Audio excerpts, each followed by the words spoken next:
I feel like a disgruntled employee, actually, that I'm on this panel, because I don't know how I'm supposed to follow these guys' acts. It's like the people have to follow in Madiba's footsteps. Colin, I don't have the same enthusiasm at this point in the evening. But anyway, my message is very serious and perhaps even a bit depressing. So I'm going to just tone it down. Hopefully you guys won't fall asleep. But this is a very political issue. This is a very, I think some universities are embarrassed by the truth that the numbers show in the work we've done. It's come up quite a few times in the afternoon that I've heard people talk. So hopefully you will learn from it.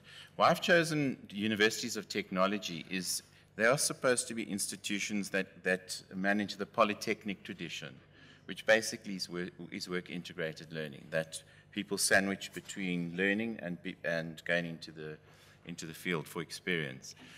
And we've done a study of two of those, one in the Western Cape and one here in the Vaal Triangle. And it's quite interesting to see the differences, but unemployment is very high. And in fact, the study was for the fourth year level. If you know the structure of the University of Technology diplomas, the first 3 years of diplomas, they're not degreed students like university students. Your hierarchy, Colin, I mean, there's that very strongly entrenched by the university system itself. But for University of Technology graduates to get into a university, they do a fourth year, a BTech. And we've surveyed those BTechs. Now, surely fourth year students in a polytechnic institution should get jobs because those institutions philosophically have promised them. That's their mission, right? So when you have 18%, even 25% in certain categories of unemployment, this is a serious problem. So just to start, I'm going to jump very fast because I also have far too much tables. There's a debate between us in the academia. You've probably picked it up in the newspaper. There's doomsday exaggerations of how many graduates are unemployed. And there was Tommy, our colleague earlier speaking, who works in this area. I think you guys know that this is a very, it's a hot potato. It's really a serious issue. But is it that extreme? Is it 20%? Is it 30%? We've got some Afrikaans academics at Stellenbosch who say, no, guys, of the labor force survey the Stats SA produces, it's 4%. We're not in a crisis. But many of you know, you're meeting people who are actually unemployed.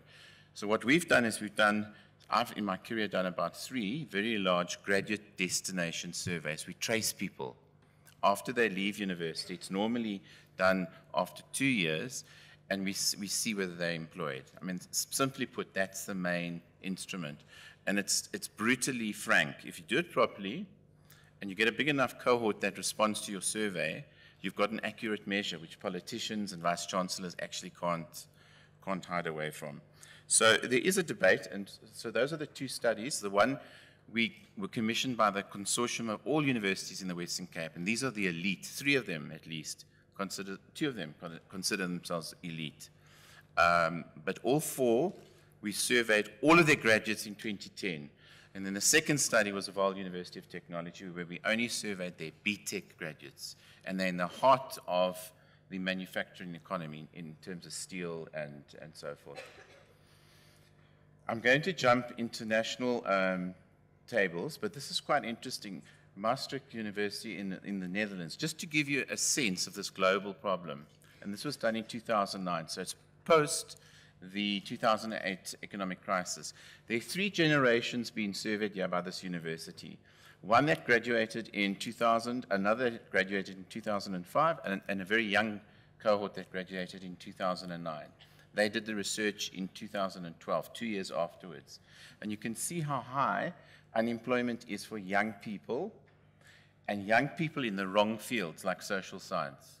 So it's 24%. All my main points are in the yellow. For the middle generation, it's 10%. But what's very interesting there about the crisis of graduates is it eventually recedes, that most graduates eventually get a job.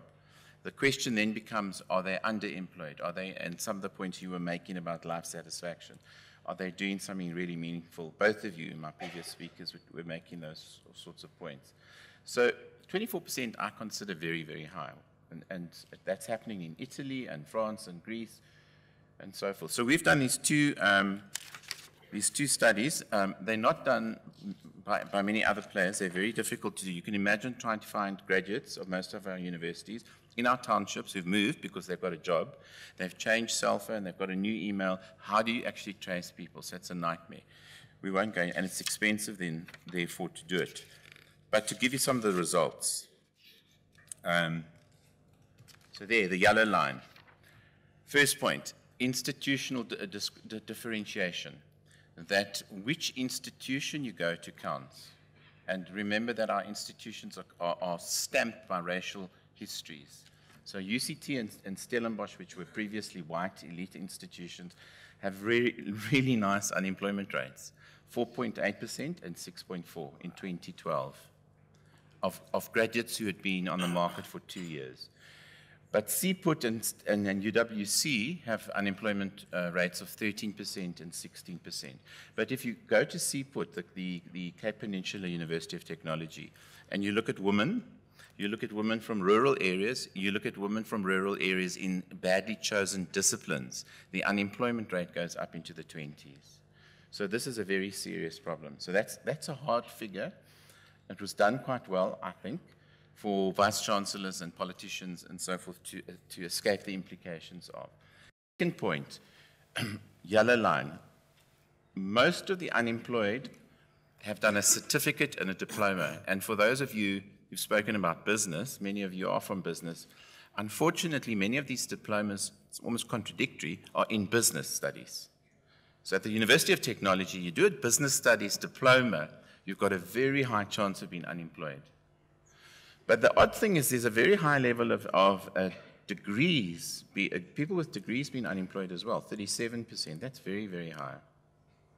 And less so with, the higher you go with a master's and doctorate. That's an elite. They sort of generally employed quite quickly. So there's discrimination of sorts around your institution you choose. There's segmentation or discrimination around the qualification you choose.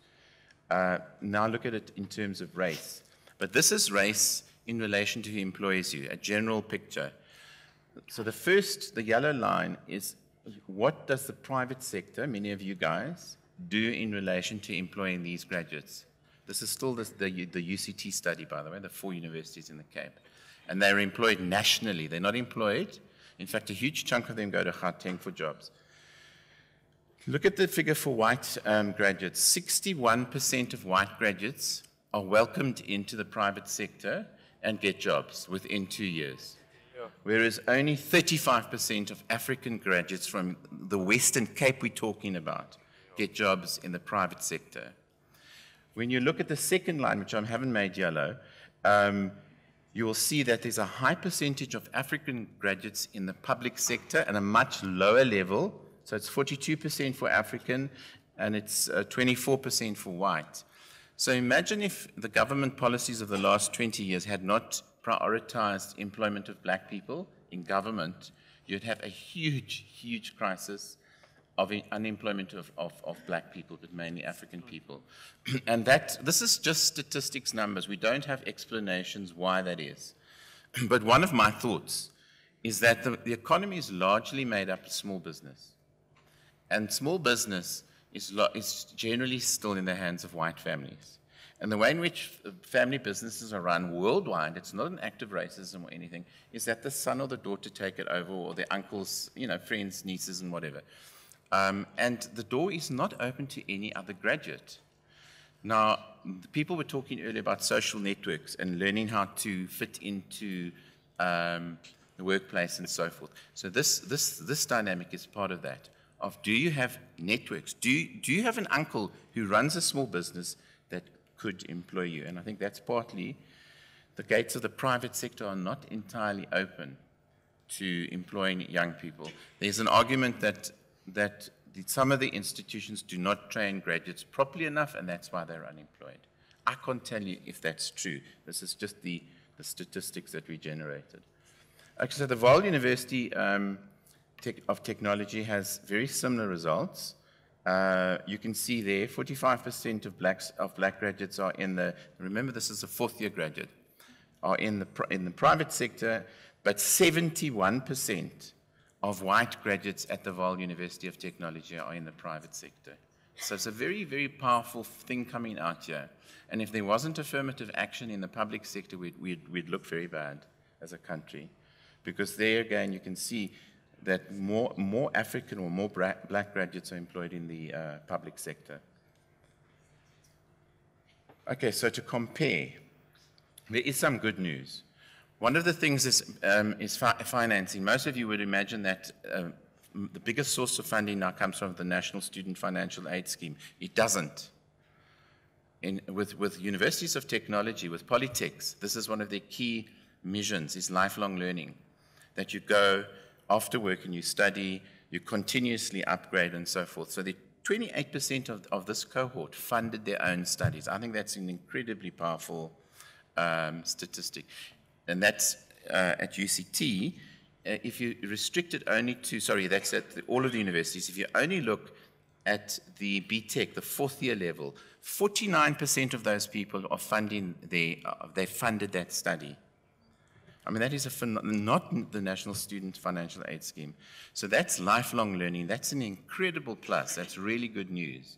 And I don't think it existed in terms of research that we had that insight. 49%. Similar at VUT, 41%. So they're working adults who are paying their own way. There are probably some of you in this room who are doing master's degrees and so forth. Okay, let's jump that. Now, what is the reality? What's the answer to the first page, what I said I was going to focus on? I was going to focus on unemployment in universities of technology. So at Vaal University, it is 18.3%, and at CPUT, it's 8%. But these are fourth-year students. They're not first years. They have got a Bachelor of Technology in a polytechnic institution. I think that flags some serious things going wrong, that the work integration concept is not really working here. This is almost the last subsection, is how do people get jobs? And you can see a number of mechanisms, like answering an advert in the newspaper, sending your CV to somebody. But look at the significance of internships at the Vaal University of Technology. That's in the middle of the old economy, manufacturing, mining.